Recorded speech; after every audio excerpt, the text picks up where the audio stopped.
तो हेलो बच्चों, मैं हूँ वैशाली मैम और आप सब पढ़ रहे हैं मेरे साथ क्लास 10 की बायोलॉजी। और इसमें हम कर रहे हैं chapter number 6, that is control and coordination. So बच्चों, लास्ट क्लास में हमने टाइप्स ऑफ नर्वस सिस्टम देखा था। सो नर्वस सिस्टम के दो टाइप्स कौन से ह्यूमंस में? Central nervous system and peripheral nervous system. Central nervous system में क्या था? ब्रेन एंड स्पाइनल कॉर्ड आ जाता है। ठीक है, वो हमारी बॉडी के सेंटर में है। और वो जो सिस्टम है वो एज अ सीपीयू वर्क करता है। सीपीयू यानी सेंट्रल प्रोसेसिंग यूनिट। हमारी बॉडी में जो भी चीज़ें हो रही है उसको एनालाइज करना, उसको याद रखना, ये सारा काम सेंट्रल नर्वस सिस्टम का है। पेरिफेरल नर्वस सिस्टम जो है वो नर्व से बना हुआ है और वो बॉडी के डिफरेंट डिफरेंट ऑर्गन्स को हमारे सेंट्रल नर्वस सिस्टम से क्या करता है? कनेक्ट करता है। तो ये हमने लास्ट क्लास में देखा था। तो चलो आज सेंट्रल नर्वस सिस्टम के बारे में थोड़ा और देखते हैं। तो सेंट्रल नर्वस सिस्टम में क्या था बच्चों? Brain and spinal cord.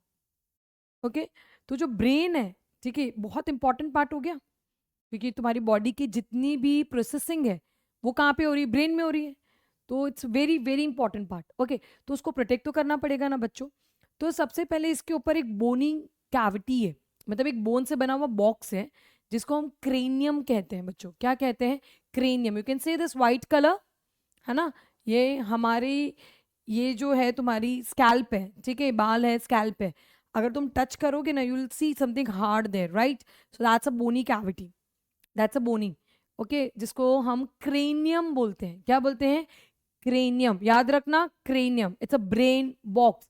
Cranium को ब्रेन बॉक्स भी कहते हैं। उतना ही नहीं, हमारा जो ब्रेन है उसको प्रोटेक्शन के लिए उसके ऊपर बच्चों 3 लेयर्स की एडिशनल कवरिंग है, जो मेन ब्रेन है। तो देखो, ब्रेन एक तो बोनी बॉक्स में, उसके अलावा ब्रेन के ऊपर 3 लेयर्स की कवरिंग है, जिसको मेनिंजिस कहा जाता है। जिसको क्या कहेंगे हम? मेनिंजिस। वो 3 लेयर की बनी है। तो सोचो, इतनी इंपॉर्टेंट चीज है तो उसको प्रोटेक्शन कितनी सारी दे रहे हैं। एक तो पहले ब्रेन बॉक्स दे दिया, मतलब वही बहुत इंपॉर्टेंट हो गया। उसके बाद ब्रेन के ऊपर 3 लेयर्स हमने लगा दिए, जिसको हमने कहा meninges. Okay, next. So you can see your, पहले ब्रेन है, ब्रेन के ऊपर 3 लेयर्स की मेनिंजिस, और उसके ऊपर ब्रेन बॉक्स। ब्रेन बॉक्स के ऊपर स्किन है, जिसको हम स्कैल्प कहते हैं, और उसके ऊपर हेयर्स आते हैं बच्चों। So brain and spinal cord. तो ब्रेन को जैसे प्रोटेक्शन मिलती है बच्चों, वैसे स्पाइनल कॉर्ड को भी प्रोटेक्शन मिलती है। जैसे ब्रेन के लिए ब्रेन बॉक्स है, वैसे स्पाइनल कॉर्ड के लिए वर्टिब्रल कॉलम है, जिसको हम वर्टिब्री भी बोलते हैं। वर्टिब्रल कॉलम है जिसको बच्चों हम लोग वर्टिब्री या बैकबोन भी बोलते हैं। एक्चुअली वर्टिब्रल कॉलम जो है वो वर्टिब्री से बना है। छोटे छोटे बोन्स है, छोटे छोटे बोन्स मिलकर हमारा वर्टिब्रल कॉलम, यानी ये जो बैकबोन है, ठीक है, सबने सुना होगा बैकबोन के बारे में। तो उसको हम साइंटिफिक लैंग्वेज में या बायोलॉजी की लैंग्वेज में हम उसको वर्टिब्रल कॉलम कहते हैं। तो ब्रेन ब्रेन बॉक्स में प्रोटेक्टेड है, और स्पाइनल कॉर्ड प्रोटेक्टेड है वर्टिब्रल कॉलम में। ठीक है, वो वर्टिब्रल कॉलम में प्रोटेक्टेड है। नाउ, हमारे ब्रेन्स में ना अलग अलग कैविटीज होती है। ब्रेन के अंदर ना कैविटी है, कैविटी मतलब खाली जगह। कैविटी यानी एम्प्टी स्पेसेस है ब्रेन में, जिसको वेंट्रिकल्स कहा जाता है। ब्रेन के अंदर there is an empty spaces, जिसको क्या कहा जाता है? Ventricles. Okay, now you can see your ventricles. So the long cavity of the spinal cord is called a central canal. और वैसी ही सेम कैविटी स्पाइनल कॉर्ड में भी है।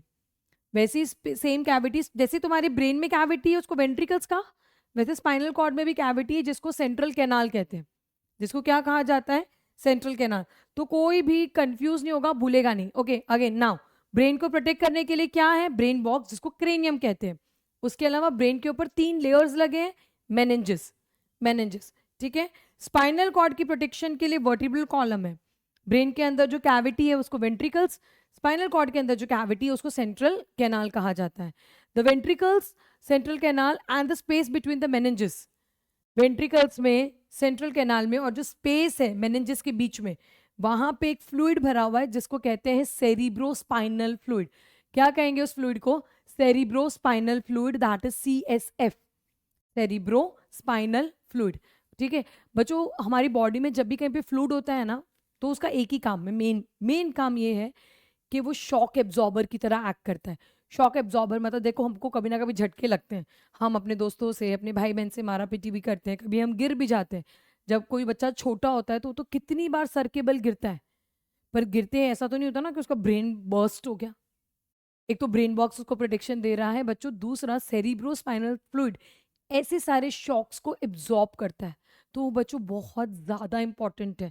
उसके अलावा वो नरिशमेंट का भी काम करता है बच्चों, सेरिब्रोस्पाइनल फ्लूइड।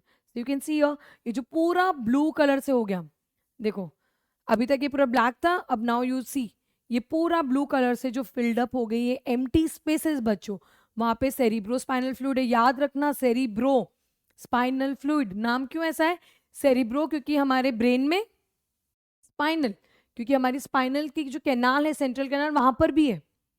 ये ब्रेन और स्पाइनल कॉर्ड दोनों में है, इसीलिए इस फ्लूइड का नाम क्या है, cerebro spinal fluid. It's very important fluid बच्चों। तो उसका फंक्शन लिखा है, एक तो नरिशमेंट का, दूसरा protection by absorbing the mechanical shocks.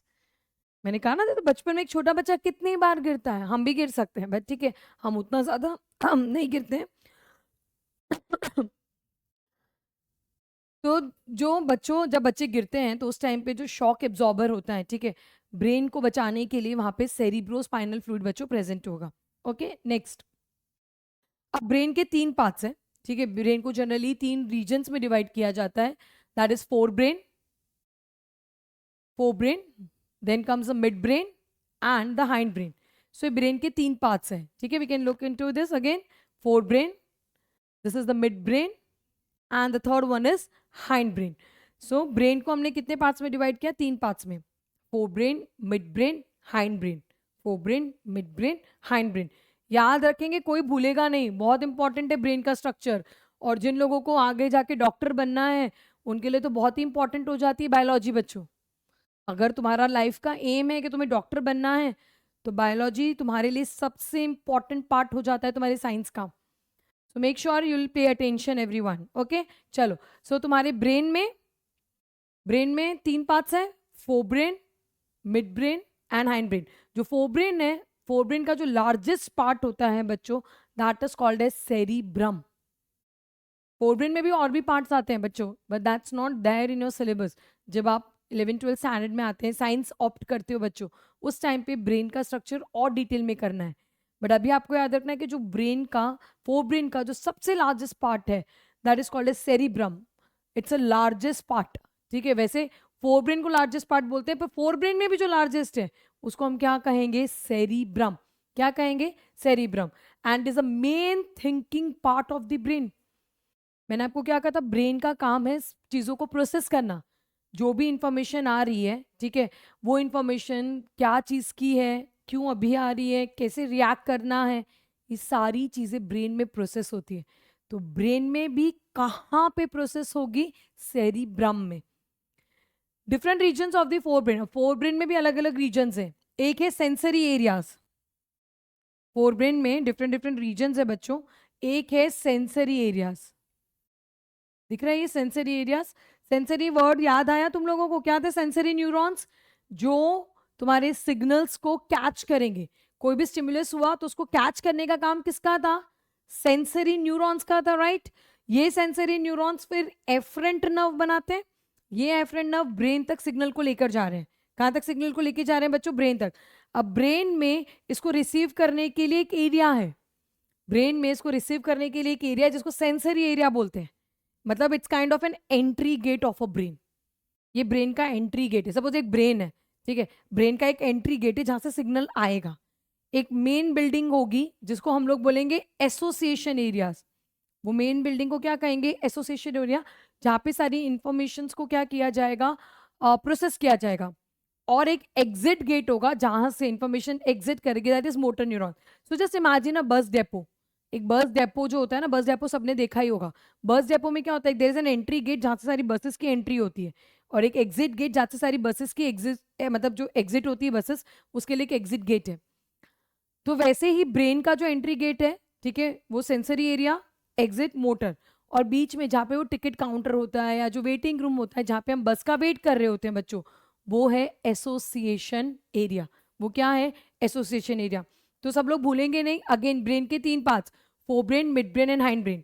Fore brain में जो लार्जेस्ट पार्ट है उसको सेरिब्रम कहेंगे, और वो थिंकिंग पार्ट है ब्रेन का, वहां पे सब चीजें थॉट होगी, ठीक है, मतलब सब चीजों की सोचना करना सब वहीं पे होगा।